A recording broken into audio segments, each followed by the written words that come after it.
जय जिनेन्द्र। मैं तारा दिनेश जी चौधरी पनवेल।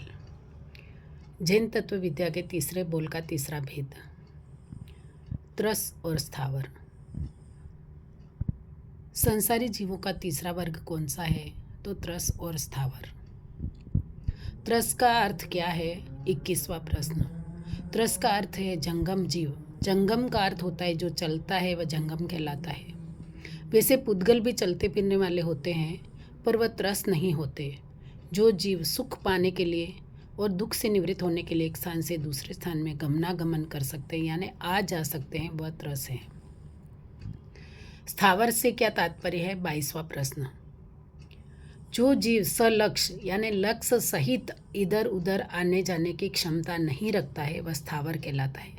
दूसरे शब्द में हम यूँ कहें कि जो स्थिर रहता है वो स्थावर कहलाता है। 23वां प्रश्न है, कौन कौन से जीव त्रस होते हैं? तो द्रवेंद्रिय से लेकर पंचेंद्रिय तक के जीव सारे त्रस में आते हैं। 24वां प्रश्न, स्थावर के जीव कौन कौन से हैं?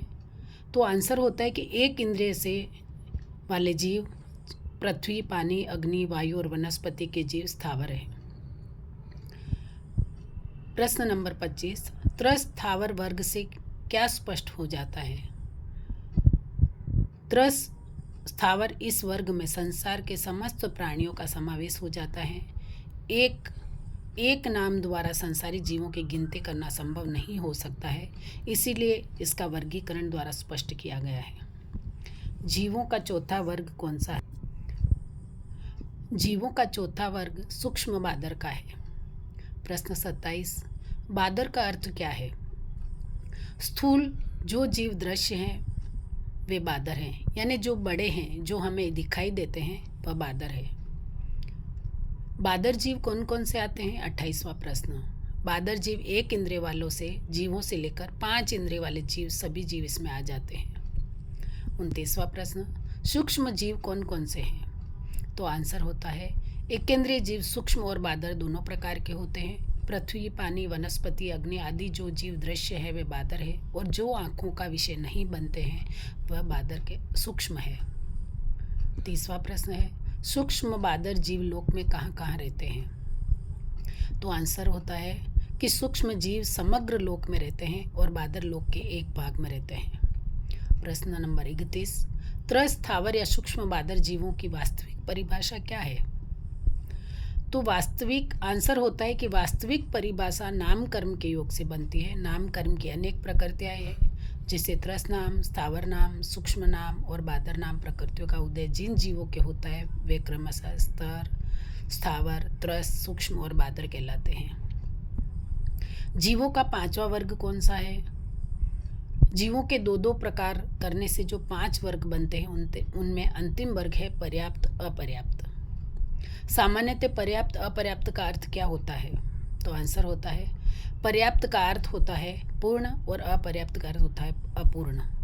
किंतु यहाँ इन दोनों शब्दों का विशेष अर्थ नहीं है, ये जैन दर्शन के परिभाषित शब्द है। इनका संबंध पर्याप्तियों से है। जन्म के आरंभ में जीवन यापन के लिए आवश्यक पौद्गलिक शक्ति के निर्माण का नाम पर्याप्ति है। जीव अपर्याप्त और पर्याप्त कैसे? प्रत्येक जीव प्रारंभ में अपर्याप्त होता है। जिस जन्म में जितनी पर्याप्तता प्राप्त करनी है उन्हें पूरा पा लेने के बाद जीव पर्याप्त बनता है। प्रश्न नंबर 35, 6 पर्याप्ति कौन कौन सी है? तो आंसर होता है कि आहार पर्याप्ति, शरीर पर्याप्ति, इंद्रिय पर्याप्ति, श्वासोच्छ्वास पर्याप्ति, भाषा पर्याप्ति, मन पर्याप्ति। प्रश्न नंबर 36, अपर्याप्त व पर्याप्त जीव की अवस्था का कालमान कितना है?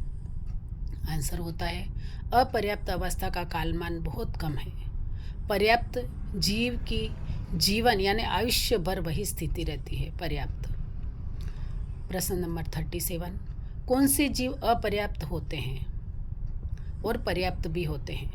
अपर्याप्त अवस्था में मृत्यु को प्राप्त होने वाले जीवों को छोड़कर पृथ्वी, पानी आदि सूक्ष्म जीवों से लेकर मनुष्य और देवों तक के सभी जीव पहले अपर्याप्त और कालांतर में यानी बाद में पर्याप्त, इन दोनों स्थितियों से गुजरते हैं। केवल समूर्छिम मनुष्य की योनि से उत्पन्न होने वाले जीव अपर्याप्त ही होते हैं। प्रश्न नंबर 38, समूर्छिम मनुष्य के कितनी पर्याप्तता प्राप्त होती है? आंसर होता है समूचे मनुष्य की 3.5 पर्याप्तियाँ होती हैं, यानी श्वास लेते हैं पर छोड़ने से पहले ही उनकी मृत्यु हो जाती है। 39 प्रश्न नंबर, पर्याप्तियों के निर्माण में कितना समय लगता है? तो पर्याप्तियों के निर्माण में बहुत कम समय लगता है। लगभग एक अंतर मुहूर्त के भीतर सब पर्याप्तियों का निर्माण हो जाता है। प्रश्न नंबर 14, एक इंद्रिय से पंचेंद्रिय जीव के कितनी कितनी पर्याप्तियाँ होती हैं? आंसर होता है एक इंद्रिय वाले जीव के 4 पर्याप्तियाँ होती है। आहार पर्याप्ति, शरीर पर्याप्ति, इंद्रिय पर्याप्ति, श्वासोच्छ्वास पर्याप्ति होती है। 2, 3 और 4 वाले जीवों के 5 पर्याप्तियाँ प्राप्त होती है।